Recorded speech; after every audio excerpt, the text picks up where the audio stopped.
tal? ¿Cómo están? Bienvenidos a nuestro canal del ABC de tu dinero.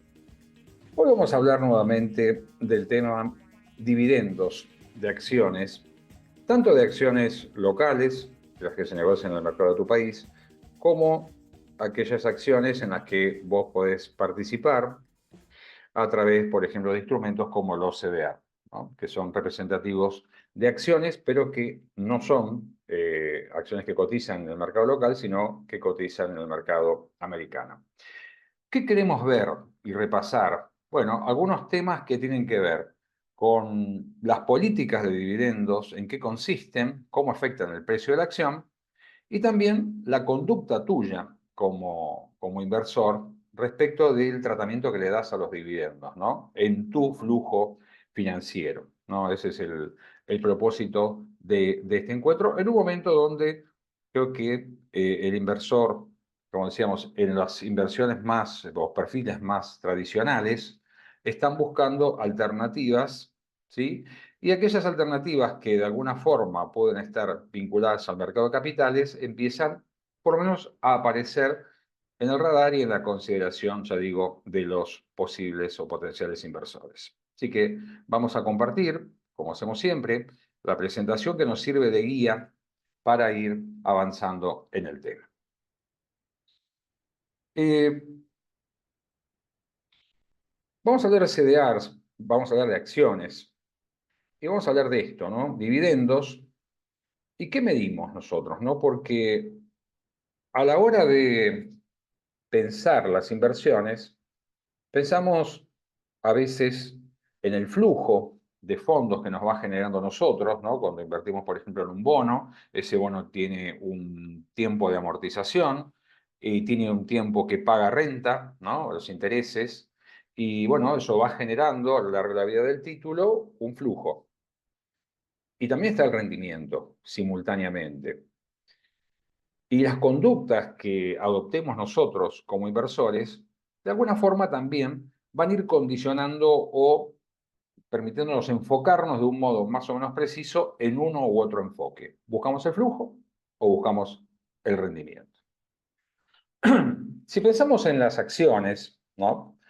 Vamos a mencionar algunos temas, porque cuando se habla de de los dividendos, pareciera que todo es ganancia, propiamente dicho, es decir, que la persona que tiene una acción y esa acción va a pagar un dividendo, bueno, le va a permitir mantener dentro de su capital, dentro de su inversión, una acción que vale lo mismo más un dividendo. Entonces, es un esquema donde, en apariencia, si esto fuera así, el esquema sería sumamente virtuoso, ¿no?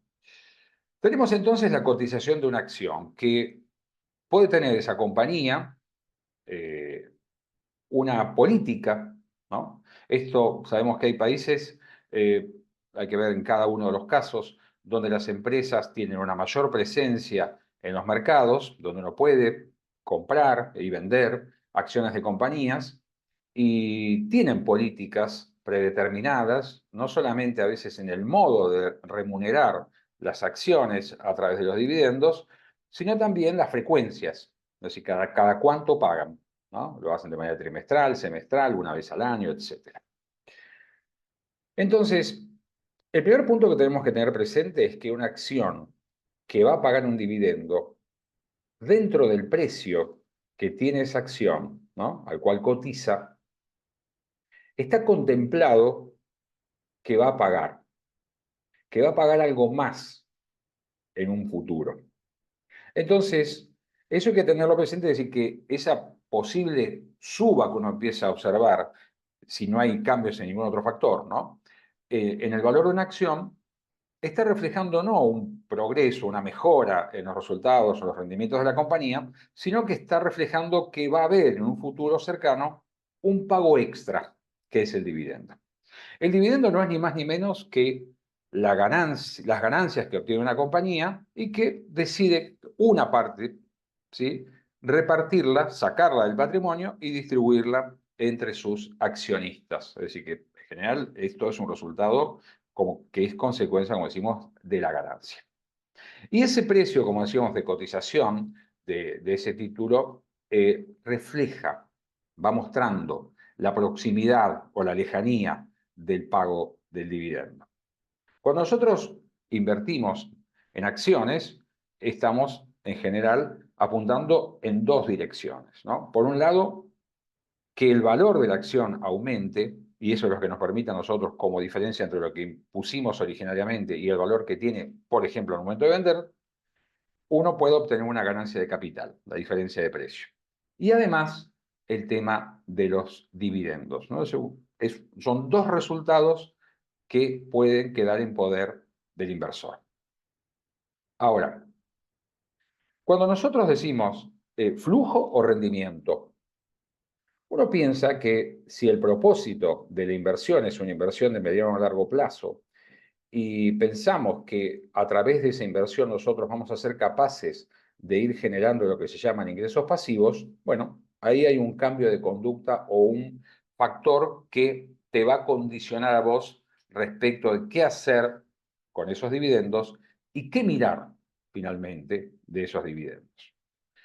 Cuando decimos cuál sería el número para vos, nos estamos refiriendo ni más ni menos a cuál es el rendimiento que vos estás esperando que puede generarle a tus ahorros la política de dividendos de una compañía, ¿no? Algunos dicen puede ser un 3% anual, un 4% anual, normalmente se mueven en ese rango. Eso es lo que genera o se expresa a través del dividendo, ¿no? Una cartera que puede crecer a ese ritmo, si no hay otras cuestiones. Un índice marca el rumbo, sí, es cierto, uno puede tener inversiones realizadas en títulos en particular o puede haber decidido invertir en un fondo que sigue a un índice, como puede ser el índice Standard & Poor's, el Nasdaq u otro índice en particular, que es replica una composición de compañías, bueno, y ese es el rendimiento que generalmente pondera, ¿no? Habrá algunas que pagan más, otras que pagan menos. Ahí tenemos las dos posibilidades en cuanto a en qué decidimos invertir, ¿no? Nosotros, nuestro dinero. En títulos en particular, siguiendo algunas compañías en especial, o a través de un índice. El dividendo que yo tengo que esperar es un importe fijo, es decir, me dicen, te voy a pagar $1 por acción, o también puedo encontrar esquemas donde son porcentajes de la ganancia, de la acción, ¿no? Del valor de la acción te pago un porcentaje, ¿no?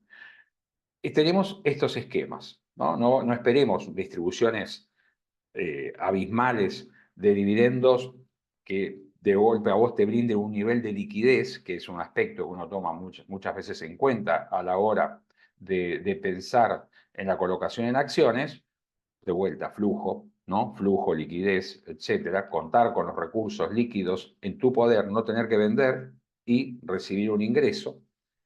Y dentro de esas empresas es muy interesante analizar lo que se llaman los dividendos aristocráticos. ¿Qué son los dividendos aristocráticos? Bueno, es un grupo de compañías que son calificadas como empresas que distribuyen dividendos con este título porque tienen un comportamiento particular, ¿no? Al 2024, ¿no? Si uno siguiera, por ejemplo, el índice Standard & Poor's, hay dentro de ese índice, hoy hay cerca de 504 compañías en ese índice de 504 compañías, hay 67 empresas, ¿sí?, que cumplen las condiciones para ser calificadas como de dividendos aristocráticos o aristócratas de dividendos. Bien. ¿Qué se les exige? Que los dividendos que han pagado en los últimos 25 años seguidos, ¿sí?, hayan aumentado. Uno puede decir, hay una inflación, es decir, puede ser que antes me daban, no sé, $1,80 por cada acción y ahora me están dando $1,90. Bueno, también es de alguna manera un reflejo del impacto inflacionario, más otros factores que, ya digo, pueden promover las mayores ganancias, no solamente el impacto inflacionario, y eso traducirse en un incremento. Pero es una política, es una política que siguen este grupo de compañías de ir incrementando esto año tras año. Después hay otros requisitos vinculados a las características de tamaño, tiene que tener una evaluación de mercado de no menos de $3.000 millones, un volumen diario de negociación, ¿no? También de unos 5 millones, y en este caso las que integran este índice, ser miembro del SP500, ¿no? Es decir que ahí vas a encontrar de todo en el índice. Vas a encontrar compañías que tienen políticas que pueden cambiar, ¿sí? Distribuir un año y otro no, o distribuir una cantidad mayor o menor, ¿sí? Y otras que tienen este esquema, ¿no? Donde todos los años el dividendo que se cobra es mayor. Bien. Ahí vas a ver que quizás hay compañías muy grandes que no tienen esta política de dividendos, porque pensemos que una empresa que distribuye dividendos lo que hace es sacar recursos de la compañía que podría utilizar para financiar una expansión de su negocio o el lanzamiento de un producto o un servicio nuevo, ¿no? Por tanto, es una decisión que la empresa pone en la balanza, ¿no? Remunero y de alguna manera genera una sensación de satisfacción en el tenedor de la acción de decir, bueno, mira, no solamente mantiene o sube su precio esta acción, sino además me pagan esto, ¿no? Ahí vienen las cuestiones de los tratamientos impositivos también, que es un tema interesante para considerar, pero hoy me quiero centrar en este aspecto. Estas empresas de dividendos aristocráticos se encuentran, por ejemplo, dentro del grupo de CDRs, ¿no? El grupo de empresas en las que puedo participar a través de los certificados de depósito argentino. No siempre, algunas sí, ¿sí? Coca-Cola, por ejemplo, ¿sí? Como decíamos, tengo que analizar la frecuencia también, porque no es lo mismo cobrar de manera trimestral un dividendo, aunque suene menor, pero hay una cuestión de disponibilidad en el tiempo más rápida, más temprano, y hay otras que pueden pagar un dividendo más alto sobre, no sé, después del cierre de ejercicio y como fruto de un esquema financiero distinto, ¿no? Frecuencia y políticas de dividendos. Recordemos lo mismo que decíamos al principio. Cuando uno piensa, dice, solamente en las empresas de los Estados Unidos o europeas, bueno, no, también podés encontrar políticas de dividendo en tu país, ¿sí? Pero por lo general son más inestables, más erráticas, ¿sí? Por muchas razones. Por razones macro, por razones de estabilidad de reglas, y también me parece que este es un tema de acceso, por ejemplo, a las fuentes de financiamiento alternativas, porque, reitero, cuando yo reparto dividendos, le quito capacidad de financiamiento a mi propia compañía. Pero vamos a mirar en particular tu situación. Decíamos, si los rendimientos de tu inversión pueden crecer fruto de los dividendos, esto exige una condición, ¿sí?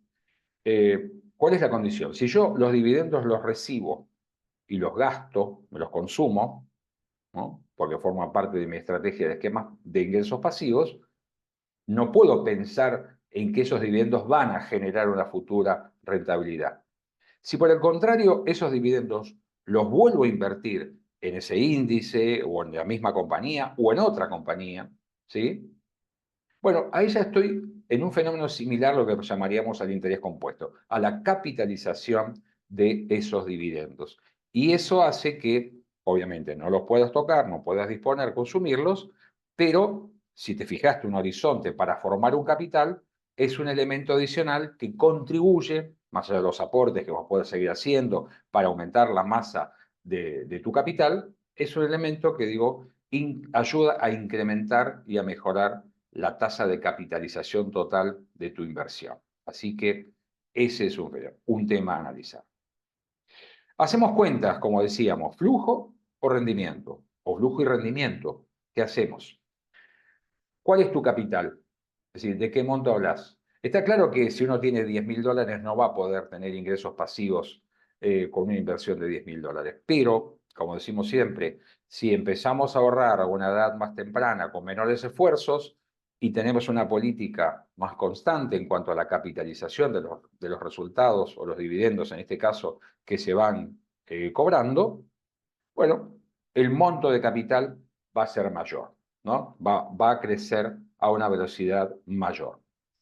Eh, la otra es expectativas u objetivos vinculados a ese dinero que está generando dividendos. Esa parte de tu cartera de inversión que vos tenés colocada en determinados títulos que pagan dividendos. ¿Cuáles son las expectativas al respecto? Estas que mencionamos antes, generar el flujo y consumirlo. Bueno, ahí hay que ver.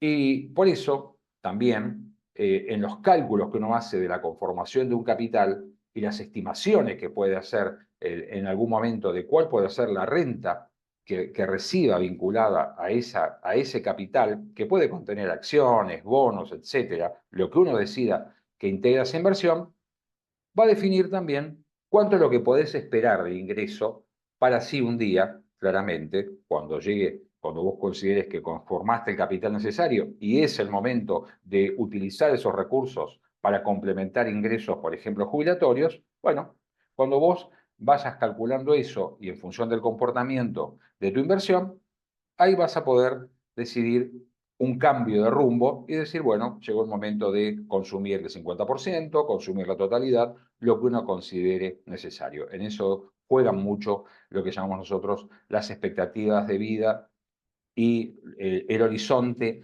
por el cual vos realizaste la inversión.